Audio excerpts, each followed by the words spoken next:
Good morning class 4. Today I will discuss chapter 1 plants the source of food.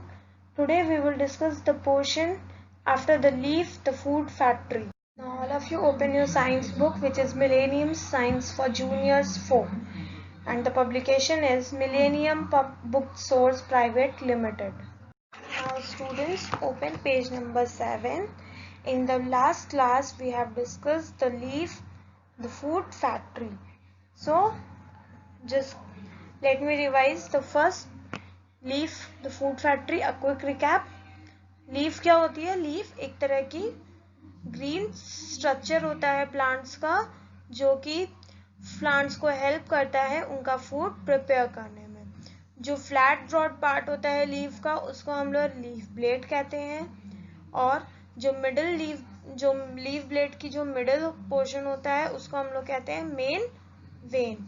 और बहुत सारे tubes कह लो या फिर साइड वेन्स कह लो जो कि एक दूसरे से कनेक्टेड होते हैं जो हेल्प करते हैं वाटर और मिनरल्स को लीफ के सारे पार्ट्स में कैरी आउट होने में.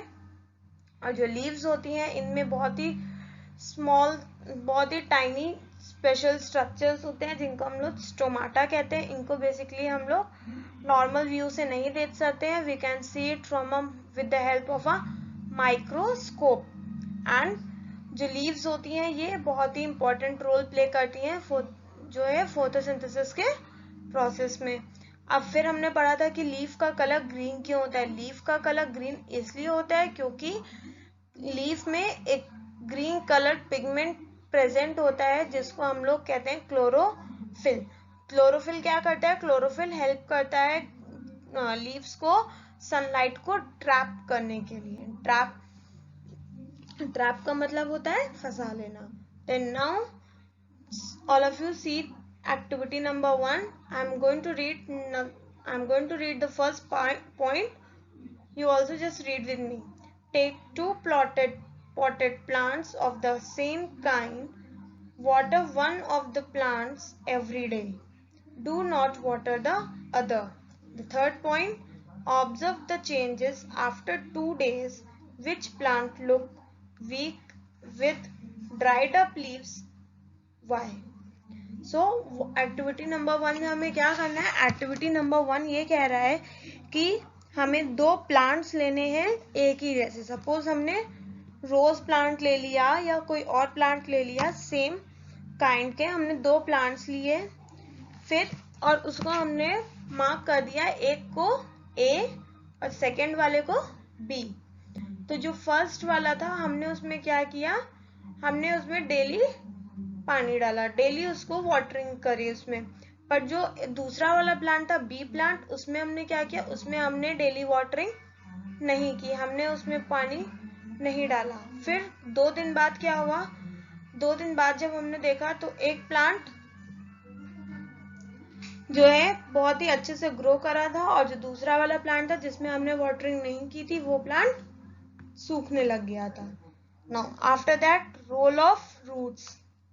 Read it with me. How do plants get water? The root is that part of the plant which remains under the soil. Roots does not only mix the plant firmly to the ground but also soak water and minerals for the plants. They have small tube-like structures which absorb the minerals and water from soil and carry them to stem. Now role of roots means कि roots का क्या role होता है plants में. Roots क्यों important होते हैं plants के लिए? रूट्स क्या करते हैं?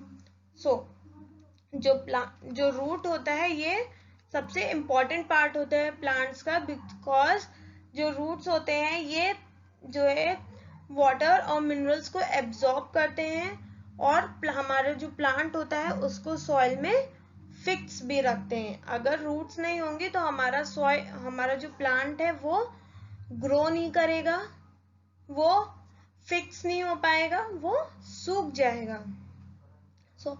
जो रूट्स होती हैं इसमें बहुत छोटे छोटे स्मॉल ट्यूब लाइक स्ट्रक्चर्स होते हैं. ट्यूब लाइक मीन्स बीच में हॉलो होता है और वो राउंड शेप में होता है ताकि वो जब वाटर और मिनरल्स को एब्जॉर्ब करे तो वो सारा रूट्स में स्टोर हो सके, और स्टोर होने के बाद क्या होता है, वो सारी चीजें स्टेम में कैरी आउट होने लगती हैं. So this is the role of root. Now all of you turn the page number 8 and see the topic role of stem. Now in this topic we will study what stems do. stem का क्या role है plants में, stem क्या करती है और कैसे करती है. Now read it with me. How are food, water and minerals transported from one place to another? Now इसमें जो सबसे पहला क्वेश्चन है वो ये अराइज हो रहा है कि जो फूड, वाटर और मिनरल्स हैं वो कैसे ट्रांसपोर्ट होते हैं वन प्लेस से अनदर प्लेस, मतलब एक जगह से दूसरी जगह पे कैसे वो पहुंच रहे हैं.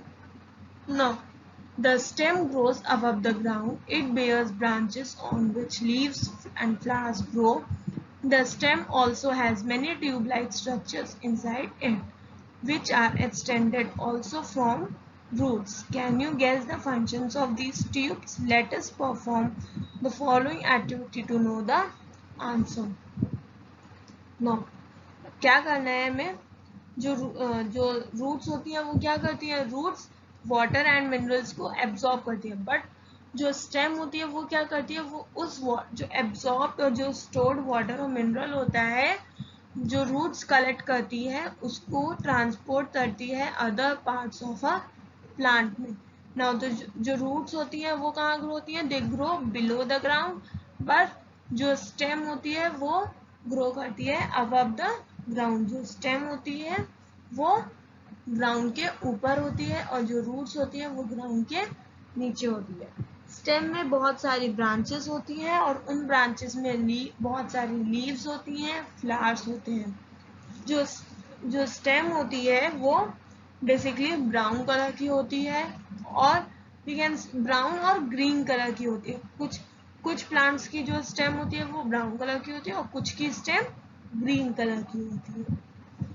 नाउ जो स्ट्रक्चर होता है इसका वो ट्यूब लाइक स्ट्रक्चर होता है, जैसे कि हमने रूट्स में भी पढ़ा था ट्यूब का, तो रूट्स का स्ट्रक्चर जो है वो भी ट्यूब लाइक होता है और स्टेम का स्ट्रक्चर भी ट्यूब लाइक स्ट्रक्चर होता है. मीन्स एक जब हम लोग ने ट्यूब देखा है कैसा होता है, ट्यूब राउंड इन शेप में होता है और बीच में हॉलो पार्ट होता है.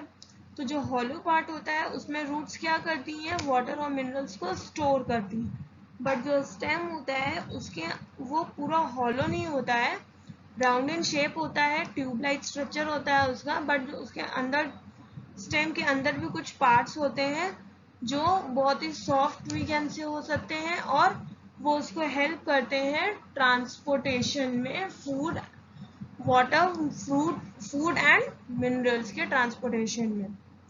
अब जो रूट्स होती हैं ये ग्राउंड के नीचे होती हैं, they are just below the ground, और जो स्टेम होती है वो अबव द ग्राउंड होती है. इट मीन्स दैट जो रूट्स का जो एंडिंग पॉइंट है और जो स्टेम का स्टार्टिंग पॉइंट है, दैट इज द पॉइंट, वो एक पॉइंट है जहां से स्टेम शुरू हो रही है, या जो पार्ट जो ग्राउंड से टच में है स्टेम का. मतलब सपोज रूट है, रूट जो है जमीन के नीचे से है, अब एक एंडिंग पॉइंट है उसका जो कि ग्राउंड के लेवल तक ही आ रहा है. अब वहां से ट्री का या किसी प्लांट का ग्रीन पोर्शन एक जो है दिखने लगा, ग्रीन पोर्शन दिखने लगा, एक ट्यूबलाइट स्ट्रक्चर की तरह, डंडी की तरह वो दिखने लगा, तो दैट इज अ स्टेम. फिर वो स्टेम धीरे धीरे ग्रो हुआ, उसमें ब्रांचेस आई, फिर उसमें लीव्स आई और फिर उसमें फ्लावर्स आए, एंड फिर जब वो मैच्योर हो गया तो फिर उसमें फ्रूट्स भी आने लगते हैं. सो जो जहाँ पे रूट्स खत्म होती हैं वहीं से हमारी स्टेम जो होती है वो शुरू होती है. Now see activity number 2. Point number 1, take a balsam plant with soft stem and clean its roots. अब फर्स्ट पॉइंट में हमें क्या करना है, हमें एक बल्सम का प्लांट लेना है जिसकी जो स्टेम होती है वो क्या होती है, बहुत ही सॉफ्ट होती है और उसकी रूट्स को क्लीन करना है। रूट्स को क्लीन करने का मतलब यहाँ पे ये नहीं है कि हमने रूट्स को प्लांट से कट कर दिया, सेपरेट कर दिया। हमें अच्छे से वॉश करके जो भी रूट्स में जो सॉइल लगी हुई है उसको क्लीन करना है।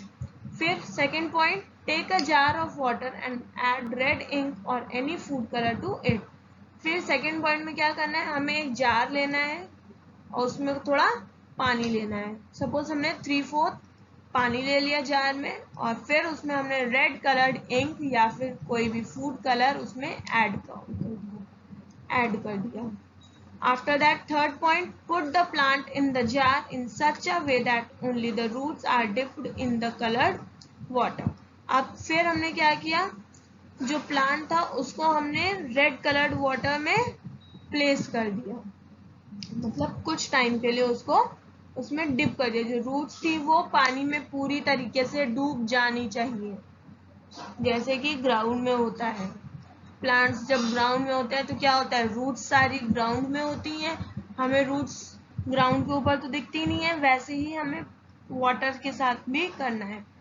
वाटर का लेवल इतना होना चाहिए कि जो प्लांट की जो रूट्स हैं वो सारी डिप हो जाए, डूब जाए। After fourth point, now see, observe the plant after few hours. Do you see any change in color of the stem or leaves?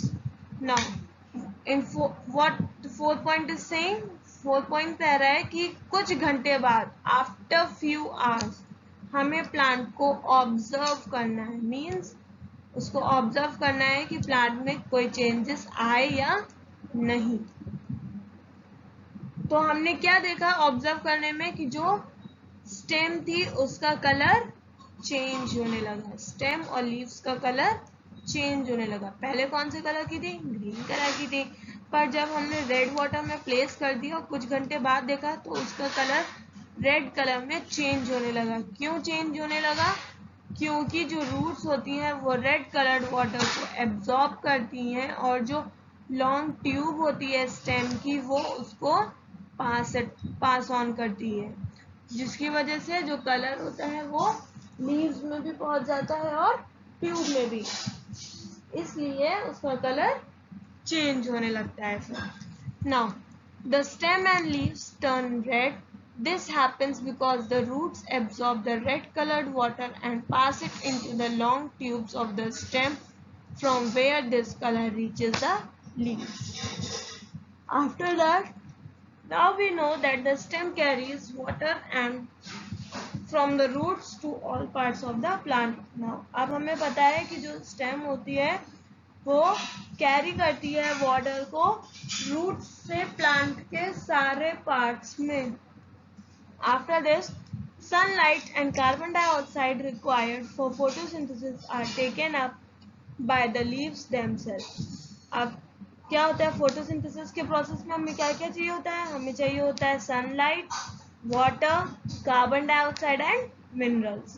तो रूट्स क्या कर रही होती है, रूट्स वाटर एंड मिनरल्स को एब्जॉर्ब करती हैं सॉइल से, और जो लीव्स होती हैं वो क्या करती हैं, वो सनलाइट और कार्बन डाइऑक्साइड को ऑब्जर्व करती हैं। फिर रूट्स के थ्रू फिर स्टेम जो है ट्रांसपोर्ट करता है मिनरल्स और वाटर को लीव्स तक, और लीव्स में ऑलरेडी जो लीव्स ने जो है सनलाइट और कार्बन डाइऑक्साइड को एब्जॉर्ब किया हुआ था। फिर जब ये सारी चीजें मिक्सअप हो जाती हैं, कलेक्ट हो जाती हैं एक जगह पे, तब हमारा फोटोसिंथेसिस का प्रोसेस स्टार्ट हो जाता है। After that, storage of food. The food prepared by photosynthesis is in the form of glucose. It is a kind of sugar and is converted into starch by plants. Now जो food होता है, जो plants prepare करते हैं अपने लिए, किस process से, फोटोसिंथेसिस के प्रोसेस से जो प्रिपेयर करते हैं फूड, उसको हम लोग कहते हैं ग्लूकोज। वो किस फॉर्म में होता है, वो ग्लूकोज के फॉर्म में होता है। ये एक तरीके का शुगर होता है जो कि प्लांट्स कन्वर्ट कर देते हैं शुगर को स्टार्च में। जो प्लांट्स में जो कुछ प्लांट्स ऐसे होते हैं जिनको कट करने पे व्हाइट कलर का स्टार्च निकलने लगता है, that is the food for plants. Now see the blue box. Here it is a definition of Starch. Starch is a bigger sugar which is formed by joining many glucose units.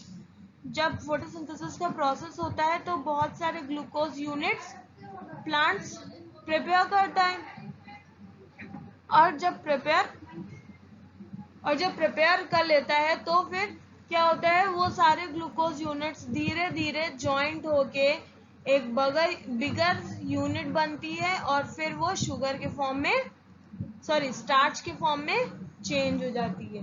Now do you know what happens to the food made by the plants? क्या आपको पता है कि जो food जो plants बनाती है उसका क्या होता है?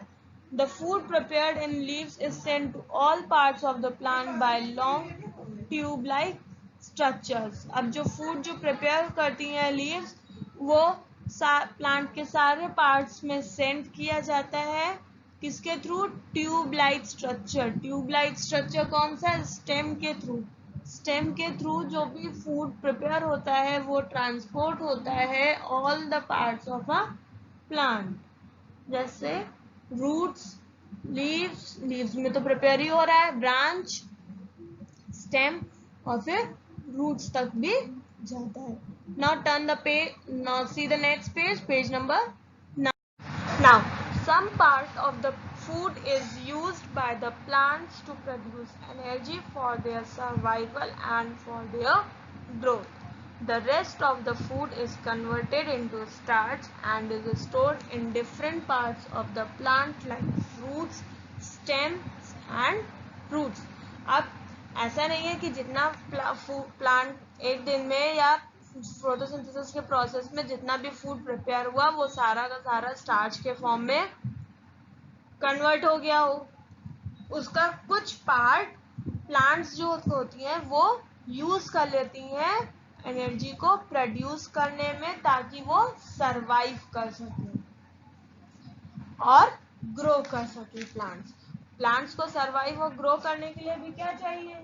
जैसे कि लिविंग बींग्स को एयर, वाटर, फूड चाहिए होता है, वैसे ही ह्यूमन बींग्स को जैसे एयर, वाटर, फूड चाहिए होता है, वैसे ही प्लांट्स को भी एयर, वाटर और फूड चाहिए होता है, because it is also a living thing. तो जितना भी फूड प्रिपेयर होता है उसका कुछ पार्ट प्लांट्स यूज करती हैं एनर्जी को प्रोड्यूस करने में, ताकि वो सरवाइव कर सके और ग्रो कर सके. और जितना भी बचा हुआ पार्ट होता है, rest of the food is converted into starch. और जितना भी बचा हुआ जो है फूड होता है उसको वो कन्वर्ट हो जाता है स्टार्च में और is stored in different parts of the plant like fruits, stems and roots. और फिर जितने भी और जो स्टोर फूड होता है वो प्लांट के डिफरेंट पार्ट्स में स्टोर किया जाता है. डिफरेंट पार्ट्स कौन कौन से हो सकते हैं? स्टेम, रूट या फिर फ्रूट्स. तो फ्रूट्स पे भी स्टोर होता है. कुछ फ्रूट्स ऐसे होते हैं जिसमें स्टार्च हमें मिलता है व्हाइट कलर का. So for example food is stored in roots in the plants of radish and carrot. जो रेडिश और कैरेट होते हैं they grow below the ground. जो रेडिश और कैरेट होती हैं ये फ्रूट जो है ग्राउंड के नीचे ग्रो करते हैं. दैट्स व्हाई और वी कैन से कि जो इनका जो फूड जो स्टोर होता है वो रूट्स में स्टोर होता है. रूट्स मतलब रूट्स वही जो कि एब्जॉर्ब कर रही होती है मिनरल्स और वाटर को. So the food is stored in roots in the plants of radish और कैरेट. जो रेडिश और कैरेट है इसमें इनके प्लांट्स में जो भी फूड होता है वो कहाँ पे स्टोर किया जाता है? रूट्स में. Similarly the leaves of cabbage and mint store the food in them. अब जो कैबेज की जो लीव्स होती हैं और मिंट की जो लीव्स होती हैं वो क्या करती हैं? फूड को लीव्स में ही रहने देती हैं. मीन्स वो कैरी ऑन नहीं होती हैं स्टेम, रूट्स या फिर फ्रूट्स में. क्यों? क्योंकि cabbage is a leafy flower और we can say a fruit, and the mint Mint is already a food. We use the mint leaves. That's why जो भी स्टार्च और फूड होता है प्रेजेंट कैबेज और मिंट प्लांट में, वो leaves में ही स्टोर रहता है. Then some of the food storing stems are potato and sugarcane. अब कुछ फूड स्टोरिंग स्टेम्स भी हैं, वो है पोटैटो और शुगर केन. शुगर केन की स्टेम्स कुछ जैसे कि पोटैटो और शुगर केन है, ये इनके प्लांट्स में जो भी फूड होता है वो कहाँ वो स्टोर होता है, स्टेम में. वो फ्रूट में और लीव्स में नहीं स्टोर करते हैं, they store it in stem. तो बहुत सारे प्लांट्स ऐसे होते हैं, तो ये जरूरी नहीं है कि हर प्लांट हर जगह पे ही स्टोर करे. कुछ प्लांट्स रूट्स में स्टोर करते हैं, कुछ प्लांट्स लीव्स में स्टोर करते हैं, और कुछ प्लांट्स ऐसे हैं जो स्टेम में स्टोर करते हैं. तो जो स्टेम में स्टोर करते हैं उन स्टेम्स को हम लोग कहते हैं फूड स्टोरिंग स्टेम्स. और वो कौन से होते हैं, potato and sugarcane. Now humans and other animals use this stored plant food for eating and obtaining energy. अब जो humans होते हैं और animals, humans means हम लोग, we are the human beings, और animals वो क्या करते हैं, हम लोग क्या करते हैं, हम लोग जो भी ये जो फ्रूट्स होते हैं प्लांट के, जैसे कि cabbage, radish, potato, carrot, mint, ये सब क्या करते हैं, हम लोग कंज्यूम करते हैं. कंज्यूम मतलब खाते हैं तो किस लिए खाते हैं, ताकि हमें एनर्जी मिल सके. तो हम लोग ये सब कंज्यूम करते हैं for obtaining the energy. Now which is starch present in a stem, potato. जो स्टार्च होता है वो क्या स्टेम में प्रेजेंट होता है, पोटैटो में प्रेजेंट होता है. Let us check the presence of stored food starch in potato by performing activity 3. अब चेक करते हैं कि क्या जो पोटैटो है उसमें स्टार्च प्रेजेंट होता है या फिर नहीं. तो activity, let us see activity 3. Take a slice of potato and put a few drops of iodine solution on it. Now हमें क्या करना है, एक पोटैटो लेना है और उसका एक स्लाइस कट करना है. स्लाइस मीन्स जैसे ब्रेड की स्लाइस होती है, एक हमें वैसे ही एक पतला सा उसका पोर्शन कट करना है और उसके ऊपर कुछ ड्रॉप्स डालनी है आयोडीन सॉल्यूशन की. आयोडीन सॉल्यूशन की हमने कुछ ड्रॉप्स डाली तो क्या हुआ, जो स्टार्च था वो रिएक्ट करने लगा आयोडीन से, और आयोडीन से जब वो रिएक्ट करने लगा तो क्या हुआ, उसने ब्लू ब्लैक कलर दे दिया. Okay, so this proves that कि जो पोटैटो होता है उसमें स्टार्च प्रेजेंट होता है. Here we see the slice of potato changes its color from golden yellow to blue black. अब हमने क्या देखा कि जो स्लाइस ऑफ पोटैटो था उसका कलर, जैसे ही हमने आयोडीन सॉल्यूशन स्लाइस पे डाला उसका कलर चेंज हो गया, और वो चेंज होके किस कलर में हो गया, ब्लू ब्लैक कलर में हो गया. So this shows the presence of starch in potato which is a stem. तो ये शो करता है कि स्टेम में जो स्टेम पोटैटो है उसमें स्टार्च प्रेजेंट है. Is starch present in a green leaf. क्या ग्रीन लीफ में स्टार्च प्रेजेंट होता है. Let us perform the iodine test to know this. अब एक आयोडीन टेस्ट हम लोग करेंगे ग्रीन लीफ के साथ. सो what we have to do in this, take a green leaf from a healthy plant. To see any change in color, first bleach the leaf. Bleaching is the process of removing green color of the leaf by boiling it first in water and then in alcohol. Now अब क्या हुआ, हमें leaf को test करने के लिए क्या करना है, सबसे पहले हमने एक हेल्दी प्लांट मीन्स जो हरा भरा प्लांट है उसमें से एक ग्रीन लीफ ली, और उसको लेने के बाद उसको ब्लीच कर दिया. ब्लीच मीन्स एक मार्केट में एक पाउडर प्रेजेंट होता है, ब्लीचिंग पाउडर वी कैन से. और द ब्लीचिंग लिक्विड्स भी बहुत सारे आते हैं, तो हमें वाटर में उसको ऐड करना है और उसका जो है सब्सटेंस उसको प्रिपेयर करना है। फिर उस एक जार में हमने उसको ब्लीचिंग वाटर हमने जो रखा हुआ था उसमें हमने ग्रीन लीफ को डाल दिया। थोड़ी देर डालने के बाद हमने क्या किया कि उसमें से उसको निकाला और फिर एक टेस्ट ट्यूब लिया। जो सेकेंड पिक्चर हम लोग देख रहे हो आप लोग साइड में बनी हुई है, उसमें देखो सेकेंड जो एक फर्स्ट जार में क्या है, फर्स्ट जार में ब्लू कलर के वाटर में ब्लीचिंग ऐड है, ब्लीचिंग एजेंट ऐड है जिसमें लीफ पड़ी हुई है। फिर सेकेंड जार में क्या है, सेकेंड जार में वाटर भी है और एक टेस्ट ट्यूब है जिसके अंदर लीफ है और लीफ के साथ ही साथ टेस्ट ट्यूब में येलो कलर का अल्कोहल भी प्रेजेंट है। अब सबसे पहले क्या किया गया कि जो लीफ थी उसको ब्लीच किया गया और फिर अल्कोहल में भी उसको बॉईल किया गया। Now, bleaching is the process of removing green color of the leaf by boiling it first in water and then in color. Now, bleaching क्यों कर रहे हैं हम लोग? Bleaching is the process of removing green color. जो leaf का जो green colour है उसको हटाने के लिए हमने ये प्रोसेस किया है ताकि जो लीफ का ग्रीन कलर है वो हट जाए। और फिर उसको अल्कोहल में हमने सबसे पहले हमने वाटर में बॉईल किया, उसके बाद हमने उसको अल्कोहल में भी बॉईल किया। After that now turn the next page, page number. Now here it is written that now add a few drops of iodine to it. What happens to the leaf when iodine is added? The leaf turns blue-black in color because of the presence of the starch in it. Now turn the page number 9 and see the picture.